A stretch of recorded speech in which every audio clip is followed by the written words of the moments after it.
வணக்கம். அடுத்த 10 வருஷத்துக்கு உலக முதலீட்டாளர்களோட கவனம் எல்லாம் எங்க திரும்பியிருக்கு தெரியுமா? இந்தியா மேலதான். இது ஏதோ சும்மா ஒரு ட்ரெண்ட் இல்ல. இது ஒரு மிக பெரிய பொருளாதார மாற்றம். அது ஏன் எப்படின்னு தான் நாம இப்ப பார்க்க போறோம். அப்போ திடீர்னு ஏன் எல்லாரும் இந்தியாவை பார்க்கறாங்க? இந்த முதலீட்டு அலைக்கு பின்னாடி உண்மையிலேயே என்னதான் இருக்கு? வாங்க அத கொஞ்சம் ஆழமா அலசி பாப்போம். இந்த மொத்த வேகத்துக்கும் உண்மையான காரணம் என்னன்னு கேட்டீங்கன்னா அதுக்கு பின்னாடி சில முக்கியமான விஷயங்கள் இருக்கு. அதுதான் இந்தியாவோட வளர்ச்சிக்கு அஸ்திவாரமாவே இருக்குது. ஒரு பெரிய பில்டிங் கட்டணும்னா முதல்ல என்ன வேணும்? ஒரு ஸ்ட்ராங்கான ஃபவுண்டேஷன் இல்லையா? அதே மாதிரி தான் இந்தியாவோட இந்த பிரம்மாண்டமான பொருளாதார வளர்ச்சிக்கு ஃபவுண்டேஷனா சில விஷயங்கள் இருக்கு. அது என்னன்னு முதல்ல பாத்திரலாம் வாங்க. பாருங்க, இந்த 4 விஷயங்கள் தான் அந்த முக்கிய டிரைவர்ஸ். ஒன்னு, பயங்கர வேகமான தொழில் மயமாக்கல். 2வது, டிஜிட்டல் பப்ளிக் இன்ஃப்ராஸ்ட்ரக்சர், அதாவது டிபிஐ. 3வது, அரசாங்கத்தோட தற்சார்பு கொள்கைகள். கடைசியா, நம்மளோட மிகப்பெரிய மக்கள் தொகை. இது ஒவ்வொன்றும் எப்படி இந்த வளர்ச்சியை தூண்டுதுன்னு பார்க்கலாம். இந்த டிஜிட்டல் பப்ளிக் இன்ஃப்ராஸ்ட்ரக்சர், அதாவது டிபிஐ, ஒரு சூப்பர் ஹைவே மாதிரி நினைச்சுக்கோங்க. பேமெண்ட்ஸ், ஐடி வெரிஃபிகேஷன், டேட்டா ஷேரிங்னு எல்லாத்துக்கும் இந்த ஹைவே தான் வழி. இதனால என்ன ஆகுதுன்னா, டெக்னாலஜி, குறிப்பா ஏஐ மாதிரி துறைகள் எல்லாம் எந்த தடையும் இல்லாம ஜெட் வேகத்துல பயணிக்க முடியுது. அடுத்து, ஆத்ம நிர்பர் பாரத். இது வெறும் ஒரு கவர்மெண்ட் பாலிசி மட்டும் இல்லைங்க. இது ஒரு தேசிய லட்சியம். எல்லாத்துக்கும் வெளிநாட்டை நம்பியிருக்க கூடாது, நமக்கு தேவையானத உலக தரத்துல நாமளே உருவாக்கணும் அன்ன ஒரு பெரிய கனவு. முக்கியமா பாதுகாப்பு, உற்பத்தி துறைகள்ல இது ஒரு கேம் சேஞ்சர்னே சொல்லலாம். ஓகே, இப்போ ஃபவுண்டேஷன் ஸ்ட்ராங்கா இருக்கு. அது மேல எழும்ப போற அந்த 4 பெரிய தூண்கள் என்னென்னு பார்க்கலாமா? இங்கதான் இன்வெஸ்டர்ஸ்க்கான உண்மையான வாய்ப்புகள் கொட்டி கிடக்கு. முதல் தூண் கிரீன் எனர்ஜி, அதாவது பசுமை ஆற்றல். இந்தியா இப்போ ஃபாசில் ஃபியூவல்ஸ், அதாவது பெட்ரோல், டீசல்ல இருந்து மெதுவா விலகி ஒரு பெரிய கிரீன் ரெவல்யூஷனை நோக்கி போயிட்டு இருக்கு. இதுல முதலீடு செய்ய நிறைய வாய்ப்புகள் இருக்கு.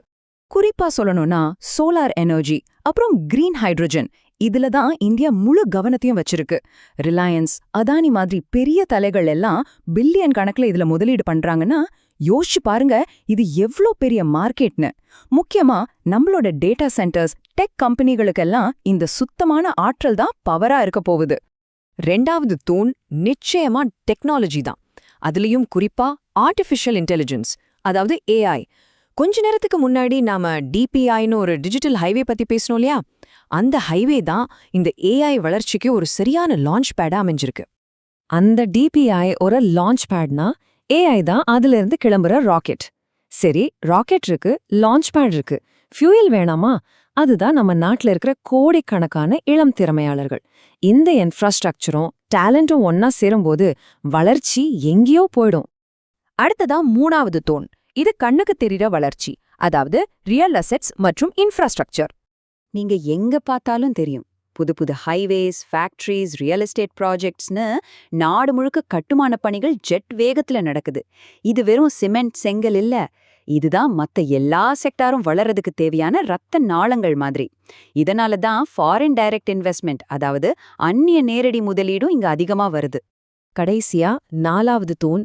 இது ரொம்ப ரொம்ப முக்கியமான ஒன்னு, டிஃபென்ஸ் மற்றும் ஏரோஸ்பேஸ், அதாவது பாதுகாப்புத்துறை. இது வெறும் ஒரு இண்டஸ்ட்ரி மட்டும் இல்ல, அரசாங்கத்தோட அந்த ஆத்ம நிர்பர் பாரத் கொள்கையோட நேரடி ரிஃப்ளெக்ஷன் இதுதான். எப்படின்னு கேக்குறீங்களா? முன்னெல்லாம் நம்ம பாதுகாப்புக்கு வெளிநாட்டு ஆயுதங்களை நம்பியிருந்தோம். ஆனா இப்போ ஆத்ம நிர்பர் பாரத் மூலமா உலகத்தரமான டெக்னாலஜிய நம்ம நாட்டுக்குள்ளேயே உருவாக்குறோம். இதனால நம்ம பாதுகாப்பு பலப்படுறது மட்டும் இல்ல, உலகத்துக்கே நாம ஏற்றுமதி செய்யறளாக்கு வளர்ந்துட்டு வரோம். ஓகே, இப்போ இந்த எல்லா பீசஸையும் ஒன்னா சேர்த்து பாப்போம்.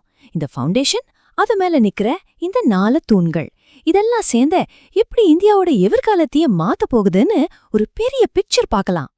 இங்க முக்கியமான விஷயம் என்னன்னா, இந்த டிஜிட்டல் இன்ஃப்ராஸ்ட்ரக்சர், இந்த 4 தூண்கள், இதெல்லாம் தனித்தனியா வேலை செய்யல. கிரீன் எனர்ஜி ஏஐக்கு பவர் கொடுக்குது, ஏஐ டிஃபென்ஸை ஸ்மார்ட் ஆக்குது, புது இன்ஃப்ராஸ்ட்ரக்சர் உற்பத்திக்கு உதவுது. இப்படி ஒன்னோட ஒன்னு கனெக்ட் ஆகி ஒரு அன்ஸ்டாப்பபிள் growth என்ஜினை இது உருவாக்குது. இதுதான் அடுத்த 10 வருஷத்துக்கான இந்தியாவோட கதை. சொல்லப்போனா இது ஏதோ ஷார்ட் டேர்ம்ல வர ஒரு வாய்ப்பில்ல, இது ஒரு long term growth story. Green எனர்ஜியா இருக்கட்டும், ஏஐயா இருக்கட்டும், இல்ல டிஃபென்ஸா இருக்கட்டும், இந்த எல்லா செக்டரும் ரொம்ப காலத்துக்கு நீடிக்கக்கூடிய வளர்ச்சிக்கு தயாரா இருக்கு. உலக முதலீட்டாளர்கள் இந்தியாவை பார்க்கறதுக்கு இதுதான் முக்கிய காரணம். இப்போ கேள்வி இதுதான். இந்த 4 தூண்களும் இன்னும் ஸ்ட்ராங் ஆகும்போது 21ஆம் நூற்றாண்டு வளர்ச்சிக்கான ஒரு புதிய ப்ளூ பிரிண்டையே இந்தியா எழுதுமா?